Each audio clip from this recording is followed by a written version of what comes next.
আজকে এপ্রিল মাসের 16 তারিখ 2026 সাল রোজ বৃহস্পতিবার। যারা কুয়েত থেকে একদিনার বাংলাদেশে পাঠাবেন কোন এক্সচেঞ্জে কত টাকা রেট পাবেন জানতে পারবেন। তবে আগের থেকে গতকালকের থেকে কুয়েতের বিভিন্ন এক্সচেঞ্জে দিনারের রেটটা কিছুটা বেড়েছে, অপরদিকে আবার স্বর্ণের রেটটাও পরিবর্তন হয়েছে।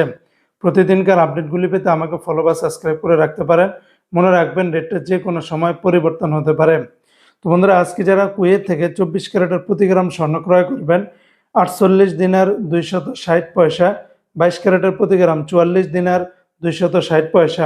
এটা ছিল কুয়েতের একটা কোম্পানি রেট। অপরদিকে কুয়েত সরকার ঘোষিত 24 ক্যারেটের প্রতি গ্রাম 46 দিনার 450 পয়সা, 22 ক্যারেটের প্রতি গ্রাম 42 দিনার 619 পয়সা, 21 ক্যারেটের প্রতি গ্রাম 40 দিনার 685 পয়সা, 18 ক্যারেটের প্রতি গ্রাম 34 দিনার 872 পয়সা। এই রেটগুলোর সাথে ভ্যাট ট্যাক্স মেকিং চার্জ কোনো কিছুই যুক্ত করা হয়নি। তাছাড়া কুয়েতে আরও বিভিন্ন কোম্পানি রয়েছে, এক একটাতে রেটটা ভিন্ন ভিন্ন হতে পারে। আজকে যারা কুয়েত থেকে একদিনার বাংলাদেশে পাঠাবেন 400 টাকা 80 পয়সার ভিতরে পাবেন।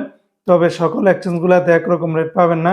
যেমন কুয়েতের লুলু মানি ট্রান্সফার এক্সচেঞ্জে 400 টাকা 78 পয়সা, এয়ারওয়াই ইন্টারন্যাশনাল এক্সচেঞ্জে 400 টাকা, আলমোল্লা এক্সচেঞ্জে 400 টাকা 78 পয়সা, আল মুজাইনি এক্সচেঞ্জে 397 টাকা 01 পয়সা, জয়লুকাস এক্সচেঞ্জে 395 টাকা 07 পয়সা, আলনাদা এক্সচেঞ্জে 400 টাকা 80 পয়সা, কুয়েত ইন্ডিয়া ইন্টারন্যাশনাল এক্সচেঞ্জে 399 টাকা, ইউই এক্সচেঞ্জে 397 টাকা 14 পয়সা, কুয়েত বাহরাইন এক্সচেঞ্জে 400 টাকা 78 পয়সা, বিইসি বাহরাইন এক্সচেঞ্জ কোম্পানি থেকে 400 টাকা 78 পয়সা, সিটি ইন্টারন্যাশনাল এক্সচেঞ্জে 398 টাকা, ওয়েস্টার্ন ইউনিয়ন এক্সচেঞ্জে 399 টাকা 47 পয়সা, আল আনসারি এক্সচেঞ্জে 396 টাকা 15 পয়সা, আমান এক্সচেঞ্জে 400 টাকা 16 পয়সার ভিতরে পাবেন।